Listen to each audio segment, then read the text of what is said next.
আল্লাহ তাআলা বলে, আমার বান্দা তুমি যদি ফিরে আসো, আমি 90 বছরের গুনাহ একসাথে মাফ করে দেব। আমি রাতের গুনাহ রাতেই মাফ করে দেব, দিনের গুনাহ দিনেই মাফ করে দেব। তুমি আইসো আমার কাছে, মাফ করে।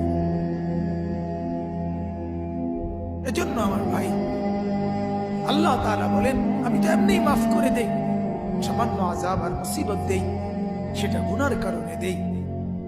এজন্য গুনাহ ছেড়ে দেন, গুনাহ ছেড়ে দেন, গুনাহ ছেড়ে দেন।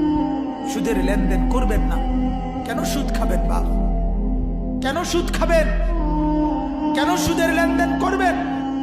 কেন কিস্তি নিবেন?